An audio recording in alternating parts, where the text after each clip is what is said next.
What's up, guys? Rick from DFS On Demand here with your one and done preview for this week's Honda Classic. This is kind of a fun one because I don't think there's a super natural fit here. But before we jump into that, remember, this is the one and done preview. This is not the DFS preview. This is not the betting preview. So this strategy is more about one and done, not necessarily the players that I like and or dislike. That DFS video can be found linked right here. Let's try that. So you can go watch that as well. But let's talk one and done and look at the full field for this week. Let's do this. And I think what we need to realize right off the bat is the Honda Classic and its $7 million purse is not really all that good. It's 26th out of 36 tournaments on the PGA Tour. Now, this is this the final tournament in segment one? Let me check really quick. It is. So let's talk about that for a second, because we have not really talked about the segment strategy to this point. And if you are playing in the same one and done that I am, which is the Gups Corner one and done, this applies to you. It might also apply to the one and done pool that you are in. However, I don't know the rules to every one and done pool that is out there. In fact, actually, a lot of you do DM me your rules, and some of them are quite strange. But anyway, if you're playing in this one, there are payouts obviously for season long, but then there are payouts for each segment. So I think there's 4 9-tournament segments, because this would be the 9th event of the year. It is the end of segment 1. There are additional payouts if you finish in the top whatever percent of segment 1, segment 2, segment 3, segment 4, etc. I think there's also a payout for the majors and the WGCs. I think those are lumped together this year. But I definitely know that the segments are. So anyway, what that generally means is if you are in contention to win a segment, you might choose differently than you would if you were playing for the season long. So for example, if I was currently winning segment 1, or I was near the top of segment 1 and I wanted to retain my position, I would probably take one of the bigger names in the field. That could be Brooks Koepka, it could be Tommy Fleetwood, could be Ricky Fowler. Essentially, the idea is just keep your foot on the pedal. You're okay with burning some of these bigger names now for a more instant gratification and reward if you win the segment. If you are, especially if you are not really in contention for this segment, there might not be as much of a reason to burn someone like a Brooks Koepka or a Justin Rose or a Ricky Fowler, especially here in a purse and a prize pool that is not necessarily very large. If you are in contention in your segment, but you're going to need to make up ground, like those middle players, the guys that are not the top tier guys, but ones that, like, hey, if I hit on Shane Lowry this week, for example, I might be the only guy. There might be nobody above me that has Shane Lowry, so I'm going to go out and play him. That's kind of the idea. It's just a little wrinkle that, really only pertains to you if you are probably near the top of each of these segments. But I want to keep it in mind, because not only is this the end of segment 1, but that means next week is going to be the start of segment 2, and you'll want to get off on the right foot. Okay, so let's look at the full field. And it's fairly weak, to be quite honest with you. But I want to look and see what kind of the natural fits would be. First off, the expected value, obviously Brooks Koepka leads the way here. Justin Rose is second pretty significantly. So Brooks is at 223,000. So the way that this reads is, if you played this tournament, infinity times, or I don't know, call it 1,000 times so that it's a little easier to grasp, the average take home for Brooks Koepka in this event would be 223,000. Sometimes he's going to win it, sometimes he's going to miss the cut, but the average take home would be about 223,000 based on his past results, his tournament history, his finishes, etc., etc., etc. Justin Rose is about 192. He's second, and then there's a pretty big drop off to Ricky Fowler at 148, and then there's another pretty big drop off to Fleetwood, Woodland, and Hovland, who are between 120 and 108. And then there's basically another pretty big drop off. So it's like there's really only 5, in terms of this calculation, 5 big names that you would want to look at.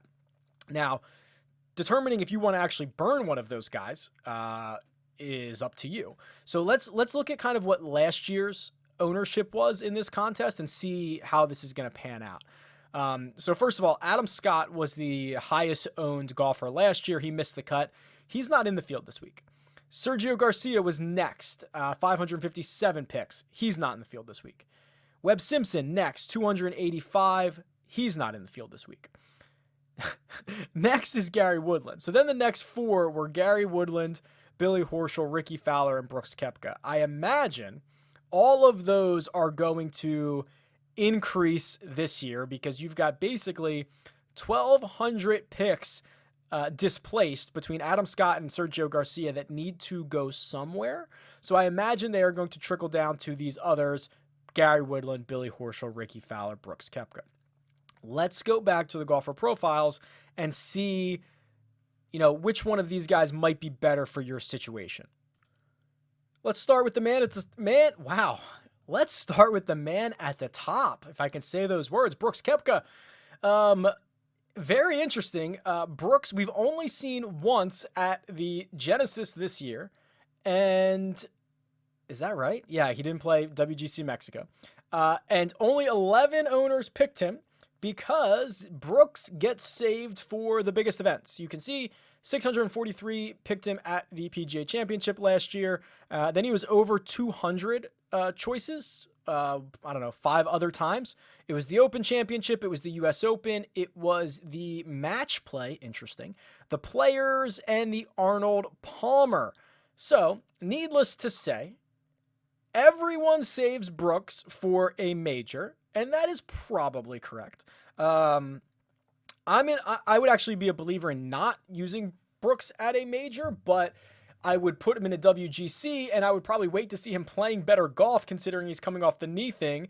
So, I don't know, like St. Jude would probably be a pretty good spot for Brooks, something like that. But anyway, I don't think he's going to be very popular this week because he is dealing with all of this stuff. I think that people in nature want to save him for something bigger. I don't think he gets used very much. Next up, Tommy Fleetwood. Kind of interesting because let's see where people have used Tommy Fleetwood in the past here. Look at those locks. Tommy looks great. All right, Tommy has 308 picks last year at the Northern Trust. Interesting. 257 at the Players, 210 at WGC Mexico, and then basically he just gets used like 100 and 150 times every single week. He was used 300 times in Mexico last week. To me, Tommy is actually one of these, and I think I'm guilty of this too.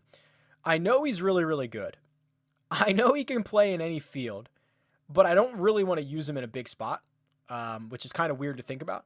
So I think I used him at the Tour Championship last year, or the BMW Championship, because it got to the end of the year. I had used everybody else, and I knew I still had Tommy Fleetwood in my back pocket. He's a safety net. I guess I don't mind playing him here at the Honda. I think he's got a 4th place finish in his only trip here. I don't think he's going to be super popular. I mean, I know he's the betting favorite, but like he's not that exciting, is he? Like I think there's going to be other guys who are more highly touted and more chosen. One of them might be Ricky Fowler. I mean, Fowler has kind of shed this, you should use him in a major because he's going to top 5 everything. He's kind of shed that.